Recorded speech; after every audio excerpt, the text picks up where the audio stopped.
예레미야 7장 12에서 34절 말씀입니다.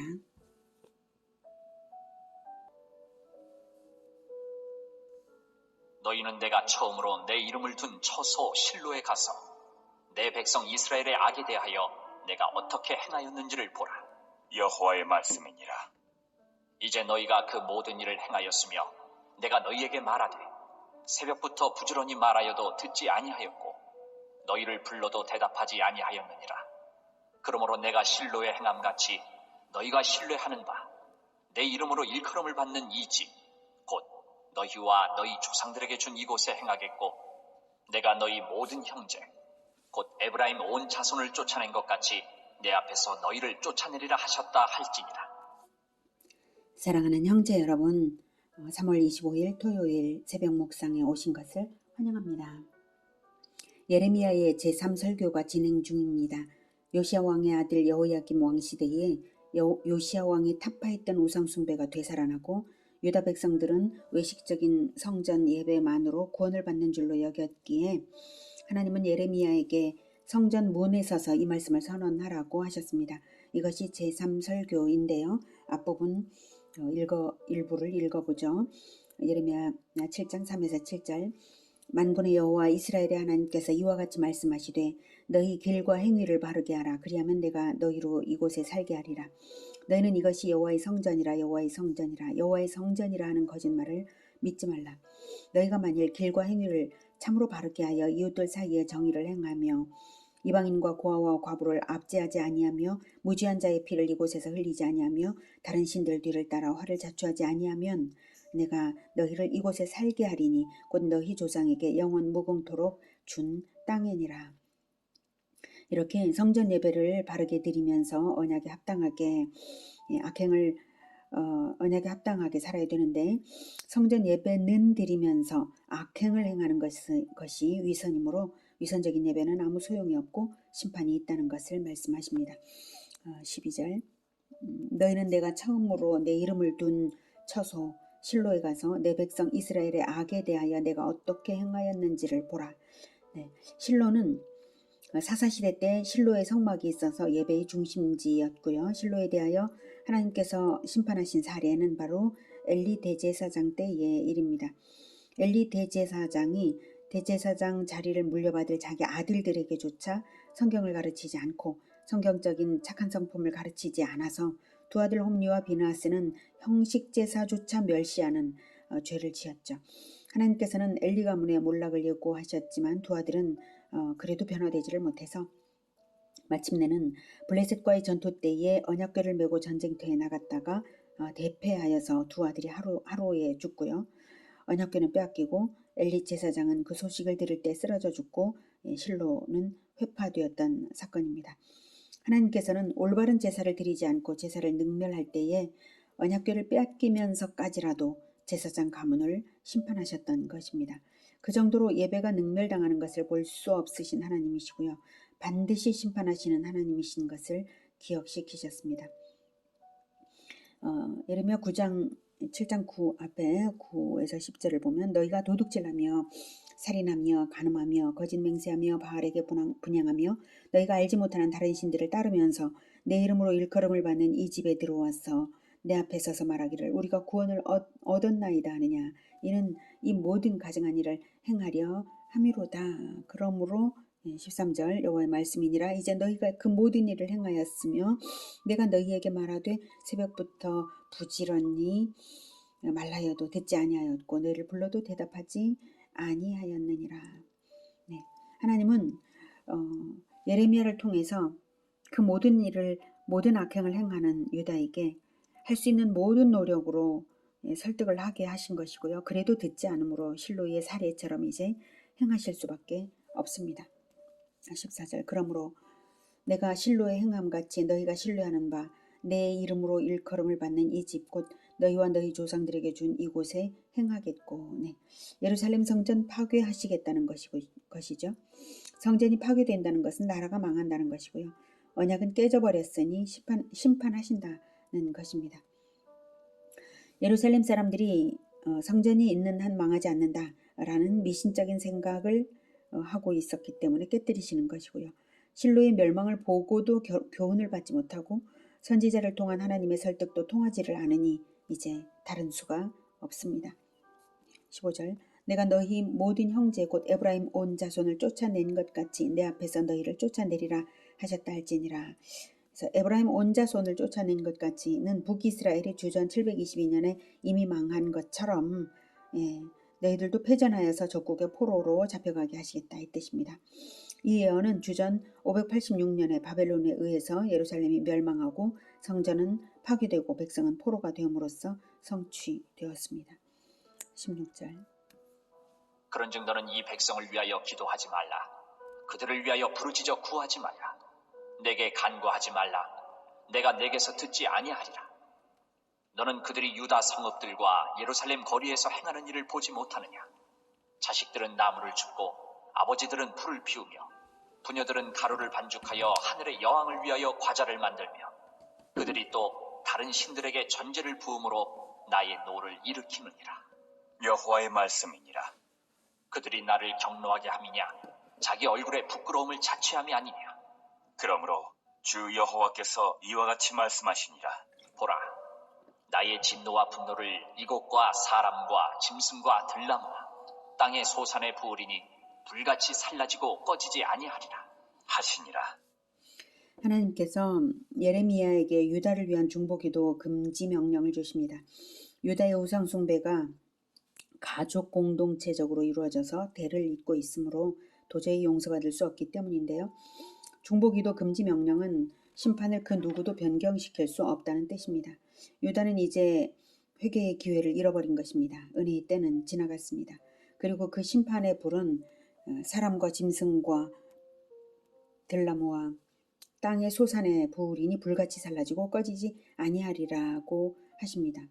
사람이 복받으면 짐승과 들나무와 땅의 소산에까지도 복이 있는 것인데 사람이 멸망당하면 짐승과 들나무와 땅의 소산에까지도 멸망이 임하는 것입니다. 왜냐하면 하나님께서 천지 창조 때부터 사람을 위해 만물을 창조하시고 사람에게 다스리라 하셨기 때문입니다. 사람을 멸하실 적에 다른 것들은 아무 소용이 없는 것이죠. 창세기 6장 12절에 하나님이 보신즉 땅이 부패하였으니 이는 땅에서 모든 혈육 있는 자의 행위가 부패함이었더라. 그러니까 사람이 부패하니까 땅도 부패하였다라고 하는 것을 하나님께서 보신 것이고 그래서 노아 때도 홍수를 주셨습니다. 그래서 지금은 이제 로마서 8장 19에서 22절을 보면 지금은 이제 피조물들도 하나님의 아들들이 나타나는 것을 고대한다고 말하고 있습니다. 하나님의 아들들이 우리의 삶을 통해서 하나님의 아들들의 모습이 나타나는 것, 그것을 피조물이 고대한다는 것입니다. 그리고 또 궁극적으로는 예수 그리스도께서 하나님의 아들 예수 그리스도께서 재림하실 것, 그것을 고대한다는 것입니다. 왜냐하면 하나님의 아들들이 나타나지 않으면 피조물들이 썩어짐의 종노릇 하고 있는 것이기 때문이고요. 하나님의 아들들이 나타날 때 하나님의 자녀들의 영광 그것이 나타날 때에 진정 피조물이 기뻐하는 것입니다. 그래서 지금까지 피조물이 함께 탄식하며 고통을 겪고 있다라고 로마서는 말하고 있습니다. 그러므로 우리가 세상을 다스리는 비결은 하나님으로 하여금 세상에 복 주시도록 하나님의 아들들이 나타나도록 언약에 합당하게 사는 것입니다. 천지 만물을 다스릴 능력이 우리에게 없지만 하나님은 우리의 삶의 태도가 언약에 합당한가 아닌가에 따라서 하나님께서 직접 그렇게 이루어 가시기 때문입니다. 21절 만군의 여호와 이스라엘의 하나님께서 이와 같이 말씀하시되 너희 희생제물과 번제물의 고기를 아울러 먹으라.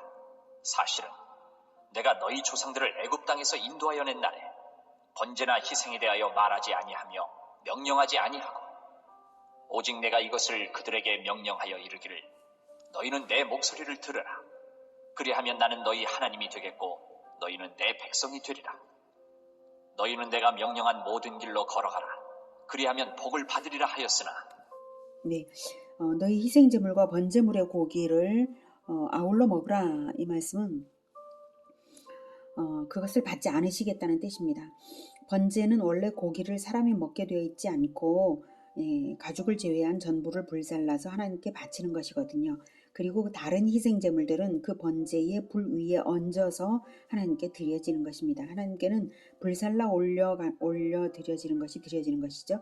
그런데 둘 다 너나 먹어라 하시는 것입니다. 그러시는 이유는 출애굽 때 율법 주실 때부터 제사법 규례를 주신 것이 그 목적이 형식을 위해서 주신 것이 아니거든요. 형식을 주시기 위해서 주신 것이 아니라 내 목소리를 들으라 하시기 위해서 그 형식을 통해서 가르치시기 위해서 주셨던 거예요. 말씀을 듣고 번제물이 되시는 그리스도의 법도대로 살라 이렇게 하신 것이지. 그리고 그리스도와 연합하여서 그 제물과 같은 삶을 살라. 제물처럼 하나님께 드려지는 그러한 인생을 살라.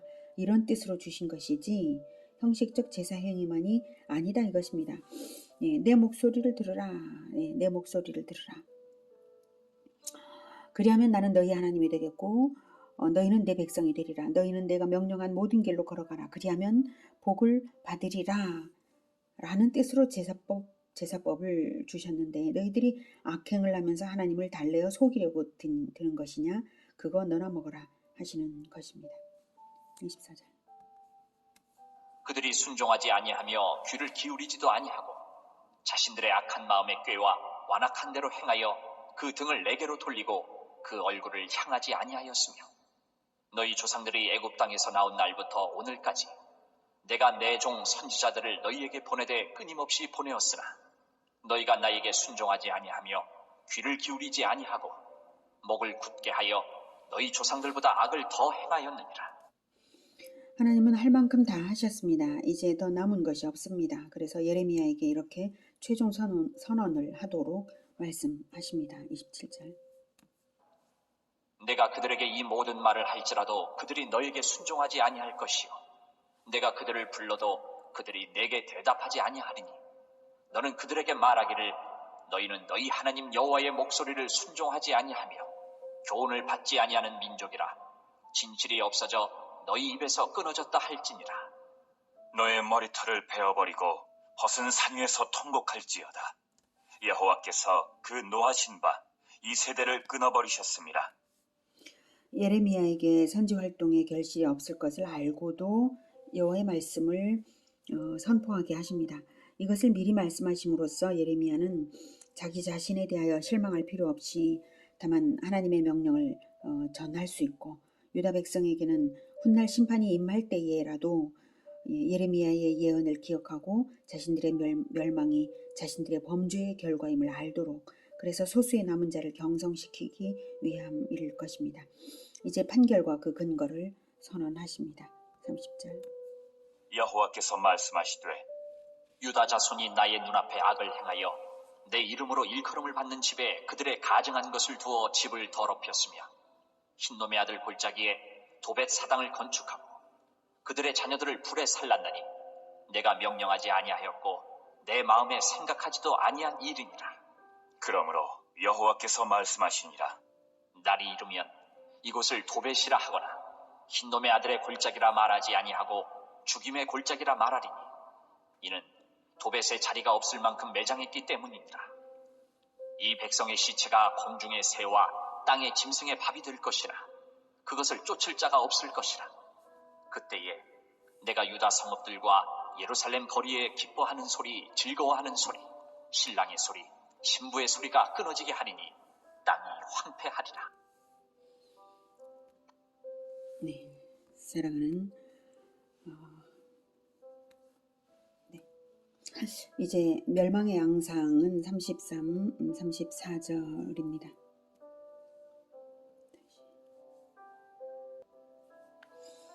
대량 학살을 당하여서 수습할 자도 없는 정도의 멸망입니다. 더 이상의 기쁨은 이제 영영 끊어졌습니다. 이 판결은 그동안 생명을 주시고 기쁨을 주신 분이 누구신가를 분명히 보여주는 판결입니다. 주신 분이 거두어 가시는 것이죠. 이런 판결의 이유는 30에서 32절까지 내용이 그 이유입니다. 30절부터 보면 내 이름으로 일컬음을 받는 집에 그들의 가증한 것을 두어 집을 더럽혔으며 네, 성전에까지 우상을 들여놓아 신성 모독을 저질렀습니다. 므낫세 때에 이제 그러했고요. 다음 31절에 흰놈의 아들 골짜기에 도벳사당을 건축하고 그들의 자녀들을 불에 살랐나니. 네, 도벳사당에서 암몬의 신 몰렉을 섬기는 방법은 인신제사였습니다. 므낫세 때에 그래서 인신제사가 성행했고 요시야 왕은 엄격히 금했지만 여호야김 때에 되살아나서 그 정도가 매우 극심했습니다. 그리고 32절 네, 그러므로 여호와께서 말씀하시니라 날이 이르면 이곳을 도벳이라 하거나 흰놈의 아들의 골짜기라 말하지 아니하고 죽음의 골짜기라 말하리니 이는 도벳에 자리가 없을 만큼 매장했기 때문이니라. 네, 자녀를 불사르던 죄악의 현장은 그들 자신의 형벌의 장소가 될 것입니다. 이 예언은 바벨론의 침공 시 수많은 유다인들이 살육당하여서 매장되지 못한 채 예루살렘 주변 지역에 버려짐으로써 성취됩니다. 오늘은 형식 제사를 드리긴 드리지만 행실이 악한 유다의 태도가 하나님께서 이름을 두신 성전을 모독하는 것일 뿐 속죄를 이루지 못하므로 그들의 모든 악행대로 심판을 당하게 되는 것을 보았습니다. 실로의 멸망과 북이스라엘의 멸망을 목격하고도 변화받지 못한 유다는 더 이상의 중보도 기도도 소용이 없고요. 속죄의 기회는 사라지고 오직 심판만이 남았습니다. 우리는 예수 그리스도의 생명으로 값을 치러서 구원을 받았고 성령을 받았으므로 하나님의 이름을 두신 성전된 자들입니다. 우리의 예배가 그러므로 다만 형식 예배에 그쳐서는 결코 안 됩니다. 부지런히 우리의 행실을 정결케 하고 우리의 자녀 세대들을 살리며 살아나가야 하겠습니다. 아멘. 기도하겠습니다. 하나님, 우리에게 이 모든 말씀을 주신 것은 그리스도의 법도대로 살라고 주신 것임을 다시 깨닫습니다. 구약 선민에게도 여러 가지 규례를 주시는 것이 그리스도의 법도대로 하나님의 음성을 듣고 그 법도대로 살라고 하신 것이니 똑같은 믿음으로 우리도 하나님께서 명하신 바로 그 믿음으로 살아가고자 합니다. 주님, 우리 마음을 붙들어 주시고 늘 예수 그리스도를 바짝 붙쫓아가는 우리 모두가 되게 도와주시옵소서. 형식 예배가 아니라 진정한 예배로 하나님을 기쁘시게 해드리는 우리 모두 되도록 도와주시옵소서. 예수 그리스도의 이름으로 기도드립니다. 아멘. 이어지는 시간은 개인 기도 시간입니다.